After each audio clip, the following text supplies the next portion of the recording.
नमस्कार। इन सबके बीच बड़ी खबर यह है कि बीजेपी की शाम को 6 बजे प्रेस कॉन्फ्रेंस है और पहली लिस्ट भारतीय जनता पार्टी की जारी हो सकती है। अब से करीब डेढ़ घंटे बाद बीजेपी की दिल्ली में प्रेस कॉन्फ्रेंस होने जा रही है और इस प्रेस कॉन्फ्रेंस में बीजेपी लोकसभा चुनाव के लिए उम्मीदवारों की पहली सूची, पहली लिस्ट जारी कर सकती है। 2 दिन पहले सीसी की बैठक हुई थी और सीसी की बैठक में काफी देर तक मंथन होने के बाद यह लिस्ट तैयार की गई है, जिस पर फाइनल मोहर लगाई गई थी।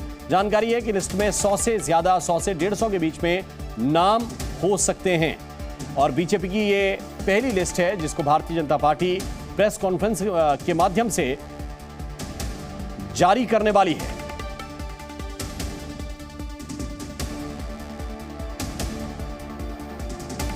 तो लगभग 1.5 घंटा यहां से और बचा है। 6 बजे प्रेस कॉन्फ्रेंस बीजेपी की तरफ से बुलाई गई है और बीजेपी मुख्यालय में यह प्रेस कॉन्फ्रेंस होगी। इस प्रेस कॉन्फ्रेंस के जरिए जानकारी यह है कि बीजेपी अपनी पहली लिस्ट मीडिया के सामने और देश के सामने रख सकती है कि किस सीट पर कौन सा उम्मीदवार बीजेपी लड़वाने जा रही है। पहली सूची में कई दिग्गज नेताओं के नाम हो सकते हैं। जानकारी यह है कि प्रधानमंत्री नरेंद्र मोदी का नाम भी पहली ही सूची में जारी किया जाएगा और बहुत संभव है कि अपनी उसी सीट यानी कि वाराणसी से लड़े।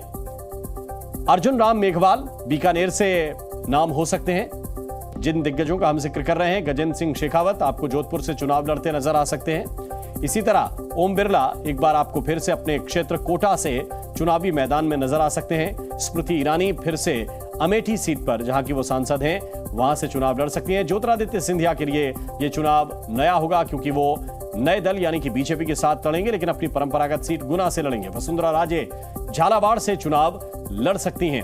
इसी तरह शिवराज सिंह चौहान जो पूर्व मुख्यमंत्री हैं मध्य प्रदेश के और उनकी जगह मोहन यादव को सीएम बनाया गया, अब शिवराज सिंह चौहान अपनी पुरानी सीट विदिशा पर जाएंगे और वहां से चुनाव लड़ेंगे। कैलाश विजयवर्गीय इंदौर से चुनाव लड़ सकते हैं। नरोत्तम मिश्रा रहने वाले दतिया के हैं, लेकिन संभावना यह है कि उनको भोपाल से चुनावी मैदान में उतारा जाए।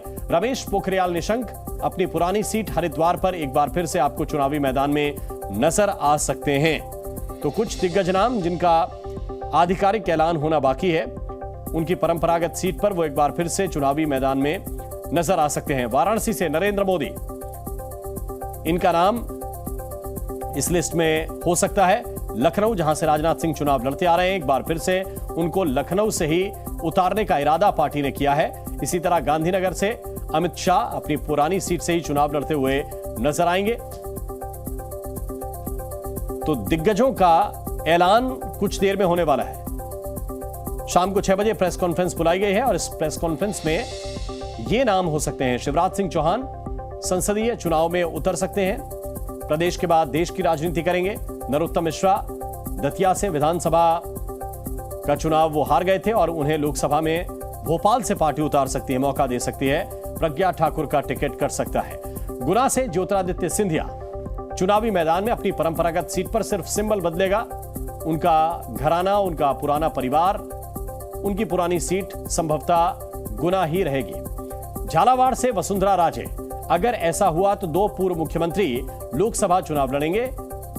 शिवराज सिंह चौहान विदिशा सीट से संभावित है, चर्चा उनकी भोपाल को लेकर भी थी। और दूसरा जो नाम है, इसी के साथ दिल्ली के उम्मीदवार भी जरा देख लीजिए। साउथ दिल्ली से रमेश पिदुड़ी एक बार आपको फिर से चुनावी मैदान में नजर आ सकते हैं। वेस्ट दिल्ली से परवेश वर्मा को टिकट दिया जा सकता है। नाम बहुत सारे हैं और इनका ऐलान कुछ ही देर के बाद आपको देखने के लिए मिल जाएगा। रविंद्र कुमार इस वक्त हमारे साथ है। रविंद्र, तैयारी मुख्यालय में हो रही है प्रेस कॉन्फ्रेंस की? जो 6 बजे एक इम्पोर्टेंट प्रेस कॉन्फ्रेंस कहा गया है, ये लोकसभा चुनाव के लिए उम्मीदवारों की पहली सूची जारी होगी 6 बजे आज शाम को पार्टी मुख्यालय में। और संभावना है कि इसमें दिल्ली, पश्चिमी यूपी, उत्तराखंड सहित कई राज्यों के जो मुख्य उम्मीदवार हैं उनको उनके नाम की घोषणा की जाएगी। साथ ही प्रधानमंत्री नरेंद्र मोदी बनारसी सीट से भी इस सूची में रहने की पूरी संभावना है। बहुत बहुत शुक्रिया, बहुत बहुत धन्यवाद रविंद्र आपका इस पूरे अपडेट के लिए। तो शाम को 6 बजे ये महत्वपूर्ण प्रेस कॉन्फ्रेंस होने वाली है। इससे जुड़ी हुई तमाम अपडेट्स के साथ हम लगातार आपको ये खबर बता रहे हैं।